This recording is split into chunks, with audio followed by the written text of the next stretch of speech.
भोजन को कैसे चार्ज करना है वो भी हम देख लेते हैं। ठीक है, भोजन को कैसे हमें चार्ज करना है, देखिए ध्यान से देखिए।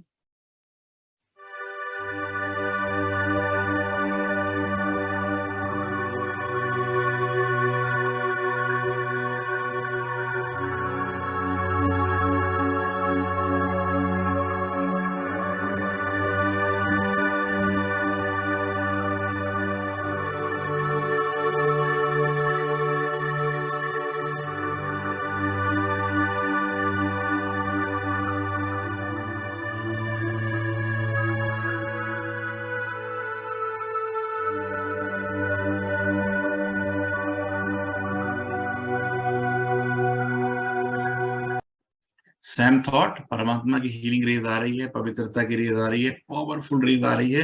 वो सारे संकल्प परमात्मा मेरे द्वारा भोजन में इंसर्ट कर रहे हैं, भोजन की प्रोग्रामिंग हो रही है, भोजन में वो एनर्जी जा रही है, पॉजिटिव एनर्जी, पावरफुल। जब भी भोजन हम स्वीकार करेंगे तो वो पॉजिटिव वाइब्रेशन, वो पॉजिटिव सकाश, वो पॉजिटिव शक्ति हमारे अंदर जाएगी ना। न केवल भोजन जाएगा, तो वो शक्ति हमारे अंदर जाएगी, उससे हमारी पर्सनालिटी बदल जाएगी, उससे हमारे संस्कार चेंज जाएंगे। संस्कार बदलेंगे तो संसार बदलेगा, है ना। और संस्कार कैसे बदलेंगे? संस्कार बदलेंगे पॉजिटिव एनर्जी से, क्योंकि चारों तरफ नेगेटिव नेगेटिव वाइब्रेशन है हर चीज में, भोजन में भी, है ना। रासायनिक खाद, और ये तो अलग बात है, वो तो है ही, है ना। वो तो जितने भी रासायनिक खाद का उपयोग और जितने भी केमिकल का उपयोग, वो तो हो ही रहा है, वो तो एक डिफरेंट है भौतिक के लिए। परंतु माइंड पोल्यूशन इतना ज्यादा है भोजन में, जहां से, है ना, जहां से वो, जहां से सप्लाई हो रहा है, जहां पर वो पैकिंग हो रहा है, कैसी वृत्ति है उसकी। अब सोचो कि एक हलवाई है, एक हलवाई ने खाना बनाया, अब उसकी लड़ाई जो उसकी पत्नी से हो गई, बहुत लड़ाई हो गई, और अब उसकी वृत्ति उसी प्रकार की लड़ाई की, एंगर की, अब उसी एंगर से उसने खाना बनाया, और वो पूरे पॉजिटिव, जो पॉजिटिव थॉट तो उस समय नहीं रहेंगे, पूरे पॉजिटिव थॉट हट गए उसके, और नेगेटिव थॉट, एंगर वाले थॉट उसने मिक्स कर दिया भोजन में।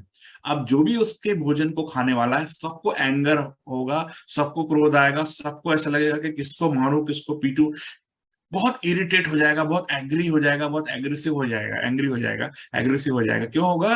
क्योंकि उसने वो भोजन स्वीकार किया। एक बार की बात है, एक बहुत अच्छे संत थे। थॉट का प्रभाव कैसे पड़ता है, पानी का प्रभाव कैसे पड़ता है, भोजन का प्रभाव कैसे पड़ता है।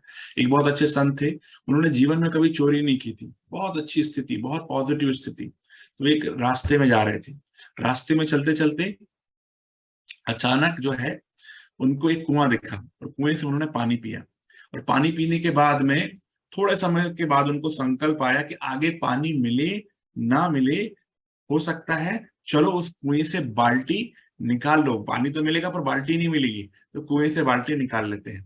अब वो उन्होंने बाल्टी ले लिया, और एक प्रकार की वो चोरी हो गई, क्योंकि और किसी के लिए रखा गया था। फिर थोड़ी दूर के बाद जब वो पानी पिया होगा, उन्होंने उसका इफेक्ट जब कम हुआ, उसके जो वाइब्रेशन कम हुए, फिर उनको संकल्प आया कि ये बाल्टी मैंने कैसे ले लिया, आज दिन तक तो मैंने कोई चोरी नहीं की, ये बाल्टी के संकल्प कैसे आ गए। तो उन्होंने बताया कि फिर वो रिटर्न गए और पता किया कि कुआं को बनाने वाला कौन। तो फिर उन्होंने रिसर्च किया, उनको पता चला कि कुएं को जो बनाने वाला है वो है एक चोर। उन्होंने जीवन भर की चोरी की कमाई से वो कुएं को बनाया, और कुएं को चोरी की कमाई से बनाया तो उसके वाइब्रेशन भी चोरी के थे। जो भी पीता था तो ऐसे संकल्प आते थे कि चोरी करूं, डाका डालूं, किसको लूट लूं, किसको वो कर लूं। तो इस प्रकार की वृत्ति होती, इसीलिए परमात्मा कहते हैं जैसा अन्न वैसा मन। इसीलिए राजयोग की 4 स्तंभ में इसको बहुत इंपॉर्टेंस दिया गया है, शुद्ध अन्न को। शुद्ध अन्न बहुत इंपॉर्टेंट है। तो भोजन और पानी चार्ज करके ही लेना है, और भोजन और पानी परमात्मा की याद में बनाना है। कमेंट्री लगा दीजिए, है ना, जब भी भोजन बना रहे कमेंट्री लगा दीजिए, भगवान की याद लगा, भगवान की याद का गीत लगा दीजिए, तो आप देखेंगे बहुत अच्छा इफेक्ट, पॉजिटिव इफेक्ट आपको वो प्रैक्टिकल में होगा।